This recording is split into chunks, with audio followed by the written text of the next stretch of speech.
Donc on va passer au dossier numéro 4. Hop. Il s'agit d'une femme de 67 ans, consulte son médecin traitant en raison de douleurs abdominales fréquentes.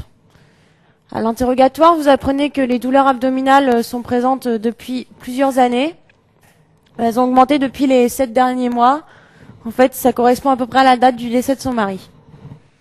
Les douleurs sont plus intenses après les repas, souvent accompagnées de constipation, de ballonnement. Comme antécédent principal, elle a une HTA et un diabète non insulinodépendant. Son père est décédé d'un cancer du côlon à 84 ans.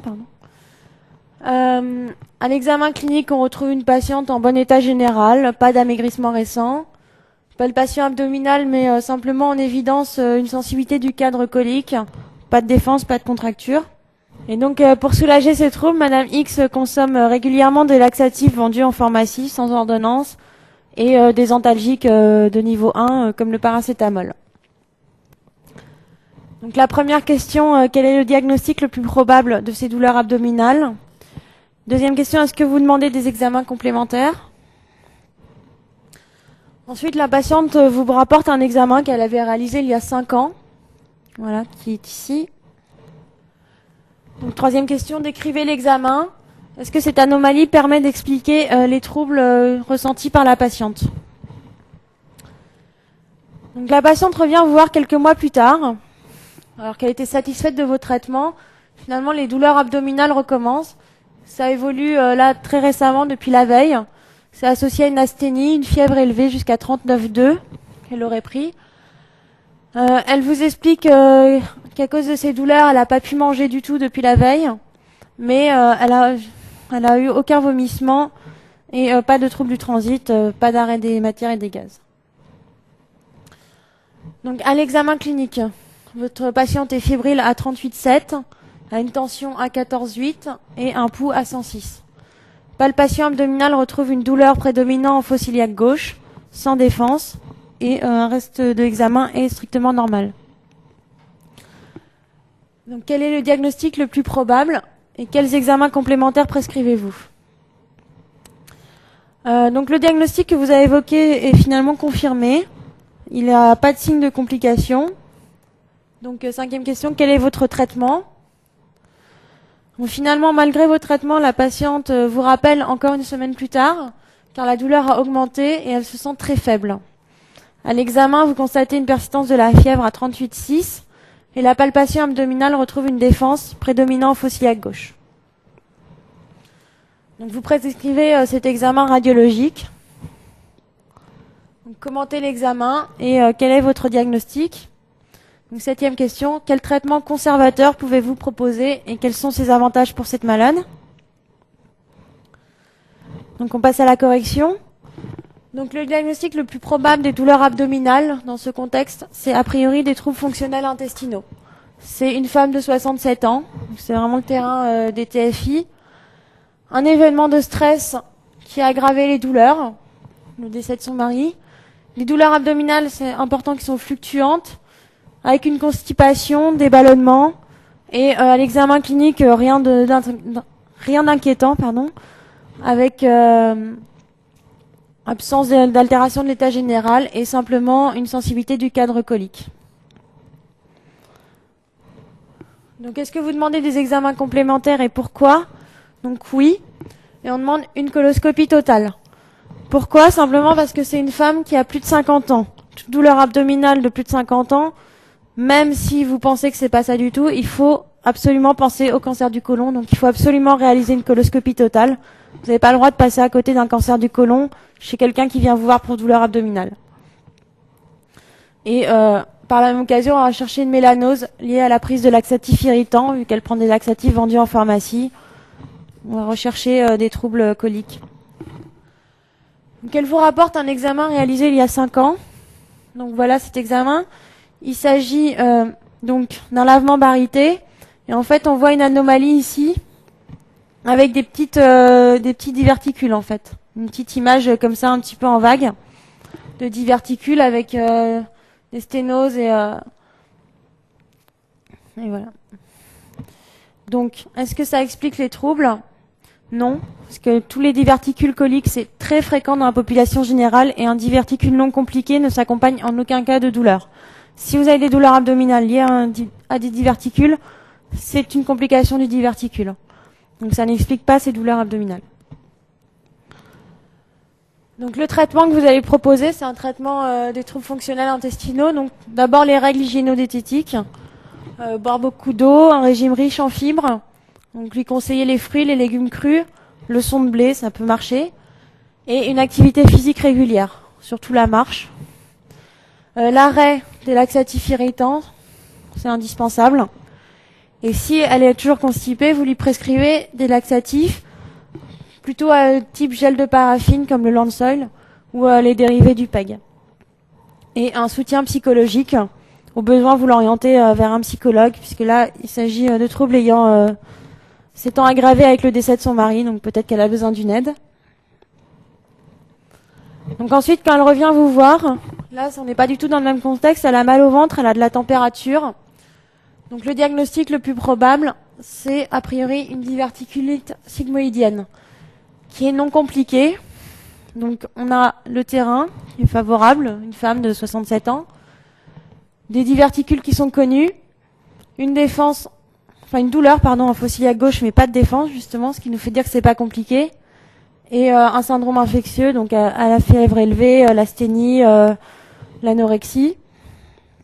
Donc ensuite, vos examens complémentaires en urgence, vous prescrivez donc une numération à la recherche d'une hyperleucocytose, un ionogramme sanguin, une créatinine, surtout que dans le cas d'une infection, si une patiente traitée par metformine, on peut avoir une insuffisance rénale aiguë, la CRP et la glycémie, puisque c'est une patiente diabétique.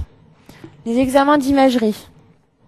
Donc le scanner abdominopelvien, devant toute suspicion de sigmoïdite, est absolument nécessaire pour deux raisons. D'abord pour le diagnostic positif et ensuite pour la recherche de complications associées. Là, évidemment, elle était diabétique, donc on arrête les biguanides pendant 48 heures et on l'hyperhydrate. Si on a besoin de réaliser l'examen en urgence, on arrêtera les biguanides après l'examen et avec l'hyperhydratation, ça posera aucun problème. On n'est pas obligé de les arrêter avant dans ce cadre-là. Donc votre traitement, on va l'hospitaliser. C'est une patiente qui est quand même relativement âgée, qui a priori vit toute seule chez elle vu que son mari est décédé, qui est diabétique, donc un risque de complications. Donc on va lui proposer une antibiothérapie au départ probabiliste, double et active sur les germes digestifs, donc type augmentin et oflocette par exemple, pour une durée de 10 jours, en l'absence de complications. Des antalgiques et des antispasmodiques. Bon, évidemment, je vous ai pas remarqué le traitement du diabète. Si on l'opère pas, on peut éventuellement lui laisser le metformine, mais il faut évidemment bien contrôler sa glycémie. Donc ensuite, un régime sans fibres végétales pour environ 15 jours. Ça permet d'aider à la résolution des troubles, surtout les douleurs abdominales. Ensuite, donc on surveille. Donc une surveillance d'abord clinique. Donc à 48 heures, on regarde si la patiente est apyrétique. Donc la palpation abdominale avec la recherche d'une défense. Et la recherche de troubles du transit en cas de vomissement, d'arrêt des matières et des gaz. Et une surveillance biologique. Donc on va surveiller le syndrome inflammatoire biologique avec une numération, une CRP, donc le ionogramme et la créate, et bien sûr la glycémie chez cette patiente en particulier. Donc là en fait elle revient vous voir une semaine après parce que finalement après une semaine de traitement ça va pas mieux, elle a toujours mal au ventre, elle est toujours fébrile. Donc vous prescrivez cet examen radiologique. Donc là, en fait, il s'agit d'un scanner abdominal non injecté, sans opacification. Et en fait, vous voyez effectivement un volumineux abcès ici, donc, qui vous fait évoquer une complication de la sigmoïdite. Donc c'est un abcès, en fait, vous voyez là, c'est une image vraiment liquidienne avec un niveau hydroaérique. Ça, c'est très évocateur, surtout dans ce contexte-là. Donc l'examen, donc c'est un scanner abdominopelvien, une coupe transversale, sans injection, donc un abcès volumineux et absence d'épanchement péritonéal. Ça c'est très important parce que si il y avait un épanchement, ça voudrait dire qu'on serait plutôt dans le cadre d'une péritonite. avec une rupture de l'abcès, donc c'est pas du tout le même traitement. Donc ensuite, le traitement conservateur qu'on peut lui proposer et ses avantages, donc c'est un drainage de l'abcès sous scanner ou sous radiologie en général, avec évidemment des prélèvements bactériologiques puisque vos antibiotiques manifestement n'ont pas suffi. Donc il faut savoir à quoi on a affaire. Et on poursuit l'antibiothérapie probabiliste active sur les germes digestifs qu'on adaptera secondairement. Donc là, par contre, il faudra prolonger l'antibiothérapie minimum 6 semaines. Donc après, on verra en fonction du germe qu'on a retrouvé et de l'antibiogramme. Mais de toute façon, ça sera au moins 6 semaines d'antibiothérapie active. L'avantage du traitement conservateur, c'est simplement que si on opère les gens en situation d'infection aiguë, on va être obligé quasiment de mettre une stomie. Donc même si c'est une stomie temporaire pour 3 mois, c'est jamais très bien vécu. Donc c'est une diminution importante de la morbidité et aussi de la durée d'hospitalisation si le drainage se passe bien. C'est mieux qu'avoir une stomie, avoir des drains partout et devoir se remettre d'une intervention chirurgicale. Donc ensuite, qu'est-ce que vous proposez à la patiente après la résolution de l'épisode? Donc d'abord, en premier, ce qu'on lui propose, c'est une coloscopie totale. Un mois après, pour plus être dans le cadre de l'infection et pas risquer la perforation. Mais ça, c'est systématique. Si vous l'avez pas mis, c'est zéro la question. Parce que le diagnostic différentiel de la sigmoïdite, c'est le cancer du côlon surinfecté. Et ça, sur un scanner, dans le cadre de l'urgence, avec un abcès, on s'en rend pas forcément compte qu'il y a une petite tumeur en dessous. Donc c'est indispensable la coloscopie après tout épisode de sigmoïdite. Et ensuite, on lui propose une sigmoïdectomie à distance, généralement 3 mois après, pour être assez tranquille quand on opère, on a plus de problème d'infection.